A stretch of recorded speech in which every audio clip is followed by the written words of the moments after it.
안녕하십니까. 11월 17일 유튜브 영상 제작을 시작하겠습니다. 장부부터 살펴보겠습니다.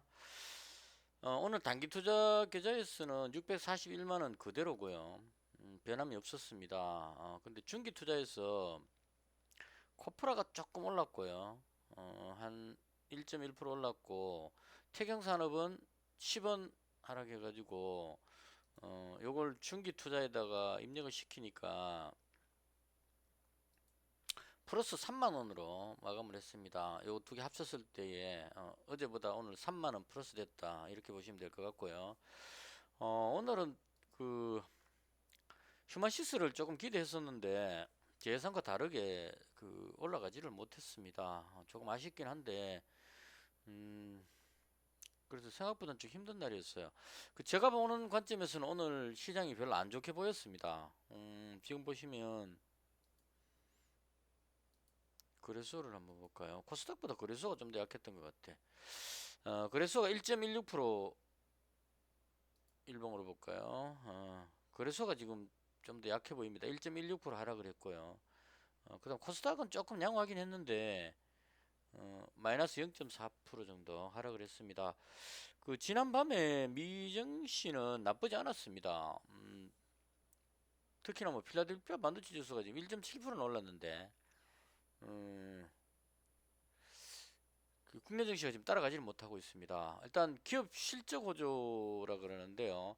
이 소매 판매 지표가 개선이 됐다고 합니다. 그래서 소매 판매점 미국의 유명한 회사 있는데 이 회사들이 실적이 좋게 나왔답니다. 그래서 기업 실적 호조하고 소매 판매 지표가 개선됨으로 해서 상승을 했는데 지금 그 물가가 지금 너무 높다는 게 인플레이션 우려감이 계속 작동하고 있다는 게 이게 좀 부담이 되는 것 같습니다. 오늘도 그 제가 봤는데요. 저도 지금 조금 불안감을 느끼고 있거든요. 10년물 미국 국채 금리가 1.63입니다. 1.6 위로 올라가면 조금 불안하다는 느낌이 들거든요. 이렇게 해서 이제 한 1.7%대까지 올라가게 되면 나스닥이 떨어져 버리더라고. 지난번에는. 그래서 그것 때문에 지금 시장이 좀 불안하다 이런 생각이 들고요. 그래서 오늘 비중을 조금 줄였습니다. 시장 전체적으로는 메타버스 쪽이 조금 강세였던 것 같아요. 메타버스 보시면 메타버스 종목들이 의외로 좀 강했습니다. 그 이것 말고도 지금 메타버스 종목은 많은 것 같아요. 많은 것 같은데 전반적으로 지금 테마가 메타버스 쪽으로 이 MP라는 종목을 거의 대장으로 지금 끌어올리는 것 같습니다. 강했었고요. 저는 들어가진 않았습니다. 메타버스는 좋은 건 맞는데 개인적으로 어느 종목이 진짜 메타버스냐는 한컴 MDS도 다시 올라왔네요. 이 종목도 괜찮았었는데 근데 이미 또 많이 올라 버려가지고 남들 다 먹은 거 뒤에 가서 설거지 하기 싫어가지고 그래서 일단 들어가진 않았습니다. 근데 시장이 다른 쪽은 대충 좀 약했던 것 같아요 오늘. 그리고 또 좀 특이했던 게 대선 테마주 중에 윤석열 관련주가 어, 너무 내려갑니다. 지금 지지율이 50% 이상 올라갔는데 이게 아마도 부인 김건희 씨 조사받는 이런 부분들이 뭔가 좀 불안감을 줘서 그렇지 않나 싶은데요. 지금 자꾸 내려오고 있는 이 부분하고 어, 이재명 지사 관련주도 지금 계속 내려오고 있죠. 그리고 대선 테마주들이 지금 상당히 안 좋은 상태입니다. 근데 조금 특이한 것은 어, 이 종목이요. 어디가 버렸나? 안랩이 지금 안 빠지고 계속 자리를 지키고 있는 이게 조금 특이합니다. 안철수 관련주 다른 종목들은 단타들이 주로 덤비는 종목들이라서 얘네들은 지금 밑에 내려가고 있는데 안랩이 지금 계속 자리를 지키고 있어요. 그래서 이건 조금 이해가 안 가는 그런 부분입니다. 그래서 시장이 대체로 오늘 어, 별로 안 좋았다는 생각이 듭니다. 이게 지금 이 봉이 전부 원봉이 많잖아요. 그러니까 아침에 갭으로 떴다가 뒤로 밀렸다는 얘기입니다.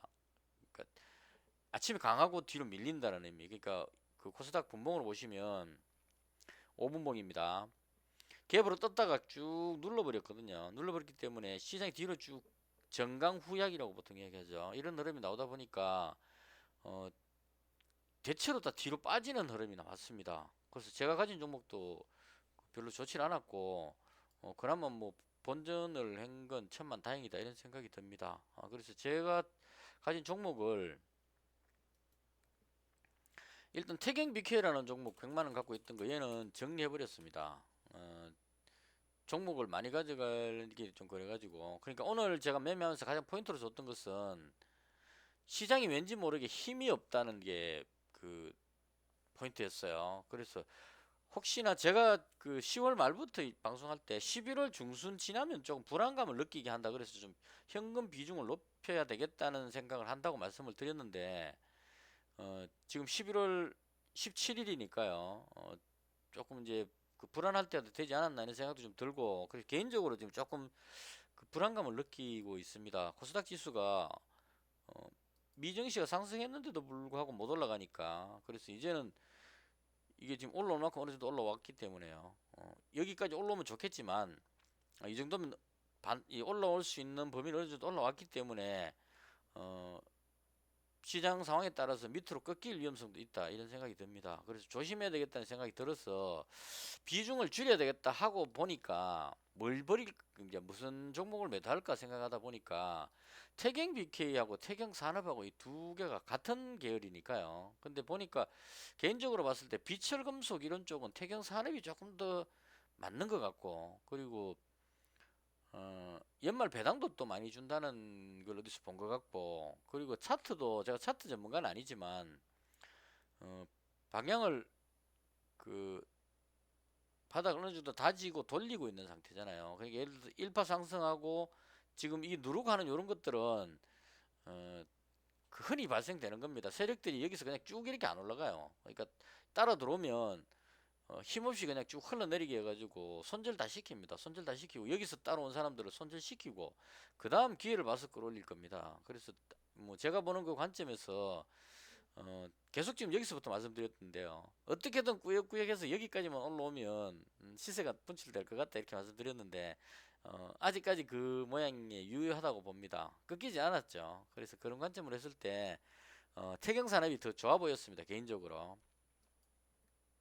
태경 BK보다는 태경 BK 이거는 자꾸 비료 쪽하고 연결이 돼가지고 그 비료 관련주 대유가 뒤로 가버리니까 따라 내려가 버린단 말이에요. 그래서 그것 때문에 비료하고는 전혀 관계 없는데 사람들이 그렇게 인식하는 것 같습니다. 그래서 어, 여기 매물도 많고 해서 일단 버렸습니다.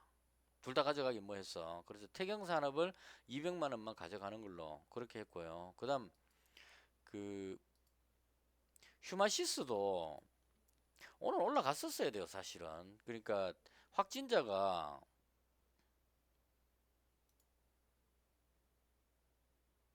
확진자가 3,187명 나왔습니다. 그게 3,200명 정도 나왔죠. 근데 이게 그 조만간에 해결될 조짐이 안 보인다는 겁니다. 서울 쪽에서 확진자가 많이 나왔기 때문에 이게 지방으로, 그러니까 지금 그 보시면 인천이 지금 좀 많이 나오고 있는 상황이죠. 그다음 충청도 쪽으로, 그리고 부산이 많이 나올 겁니다. 부산은 지금 집계에서 빠집니다. 이 부산이 왜 이렇게 하는지 모르겠는데 확진자 숫자를 보고를 안 하는 것 같아요. 그래서 근데 이게 마지막에 합산은 됩니다. 그러니까 이렇게 가다가 지금 예를 들어 1014명이면 내일도 이게 3000명대 수준으로 나온다고 봐야 되거든요. 어제하고 비슷하죠. 그럼 이렇게 나오게 되면 뭐 병실 부족 뭐 이런 게 해가지고 그 병실 부족하면 또 GH 신소재 뭐 이렇게 나가는데, 이쪽으로 가기보다는 확진자가 급증하면 진단키트 쪽으로 가는 것이 맞지 않을까라고 개인적으로 그렇게 생각합니다. 그래서 이 당장 확진자가 줄어들 것 같지는 않아서 좋게 봤는데, 오늘 진단키트 관련주들이 크게 힘을 못 쓴 이유는 개인적으로 봤을 때 이것 때문인 것 같아요. 셀트리온. 어제 뉴스에 또 뭐가 나왔냐면 화이자에 먹는 그 알약, 코로나 치료제 알약, 그걸 그 복제약을 허용하기로 했다 이렇게 뉴스가 나왔습니다. 그러니까 개발도상국하고 좀 못 사는 나라들이 코로나 치료하는데 도움을 줄이기 위해서 자기들이 그 알약을 복제한다 그러니까 아마도 그 기술을 전수하진 않고 이 기술을 어, 활용해서 그냥 그 약과 똑같이 만들 수 있도록 뭐 해주는 것 같아요. 그 약 만들 때 그런 뭐가 있는 것 같습니다. 그래서 복제 허용한다 이러니까 화이자 먹는 약이 그 많이 풀린다는 뉴스가 나오면 항상 셀트리온이 뒤로 밀렸었거든요. 이게 참 이해할 수 없는데 제가 여러 가지 들어본 걸로 보면 셀트리온에서 만든 그 레키노란가 뭐 그 코로나 치료제 그거는 혈관으로 주입하는 이런 약인데 이 약하고 화이자에서 만든 화이자나 그 머크에서 만든 알약하고는 용도가 어느 정도 다르다고 알고 있는데 일단 핑계로 그냥 눌러버리는 것 같아요.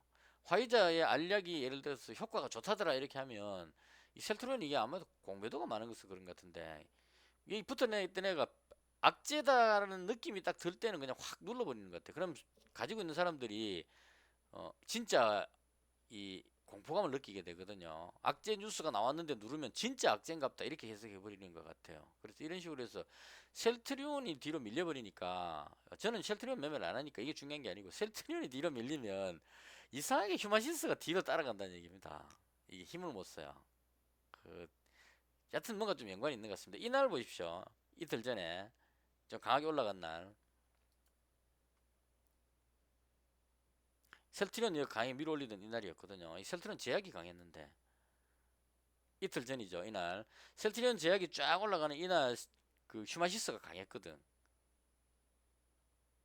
이날이거든요. 강했죠. 근데 셀트리온 관련 관계자들이 그 셀트리온 이 회사들이 뒤로 밀리면 휴마시스가 힘을 못 쓰더라고요. 대체로 원목으로 같이 따라 내려가는 느낌입니다. 근데 휴마시스하고 셀트리온 그 코로나 치료제하고는 아무 관련이 없습니다. 진단키트를 공동 했기 때문에 그래서 이것도 마찬가지로 심리적 요인으로 그냥 눌러버리지 않았나 이렇게 생각을 하고 이렇게 됐을 때는 이제 저는 비중을 좀 줄입니다. 옛날 같으면 이거 누르면은 그냥 그 추가 매수를 더 했었는데요. 지금은 내려가면 비중을 줄이고 올라가면 오히려 더 그 물량을 더 싣고 이렇게 합니다.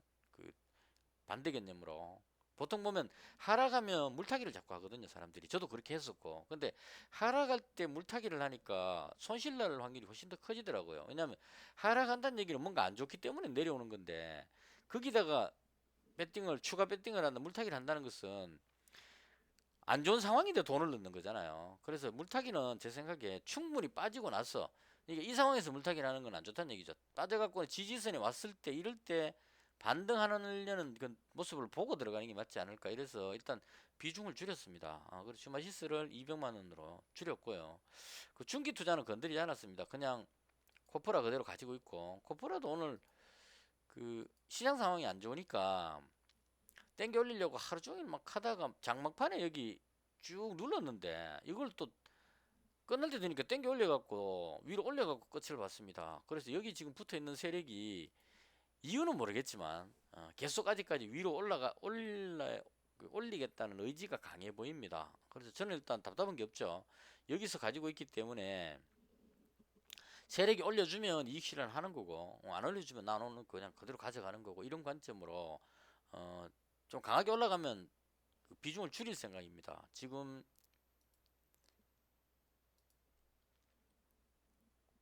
한 345만 원 정도 있거든요. 이거 100만 원만 남기고 나머지는 올라간다면 이익 실현하는 쪽으로 그렇게 계획을 잡고 있습니다. 대충 이렇게 해서 비중을 좀 줄였고요. 현금 비중을 약간 높였습니다. 현금이 지금 한 230만 원 정도 있는데 무리해서 하고 싶은 생각이 없습니다. 지금은 이것도 지금 제가 예전하고 좀 달라진 부분인데요.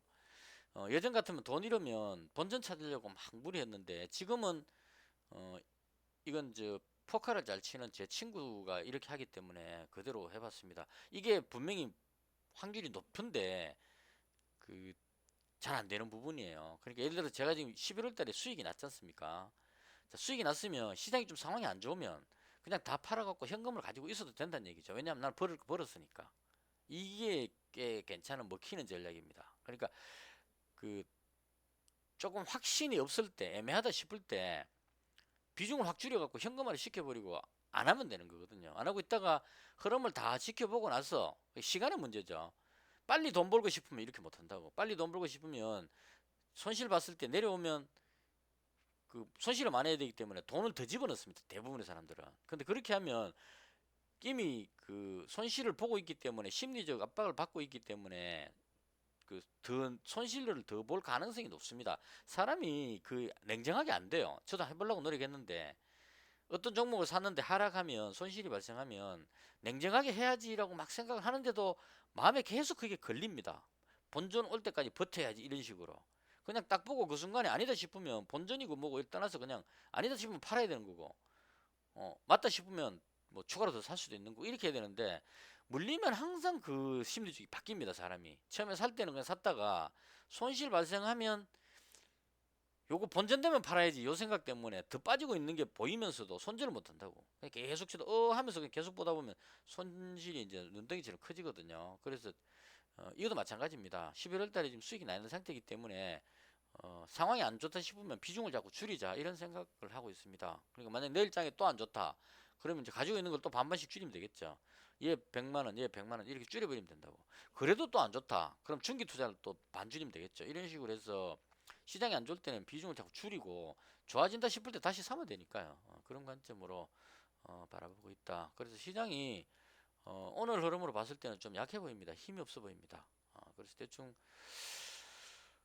이렇게 해서 오늘 좀 피곤하기도 하고 장 후반에 좀 졸았습니다. 재미가 없어가지고 재미없는 날은 그냥 컴퓨터 끄고 쉬어야 되는데 대충 이렇게 해서 오늘 제가 봤던 시장에 대한 설명을 모두 마치겠습니다.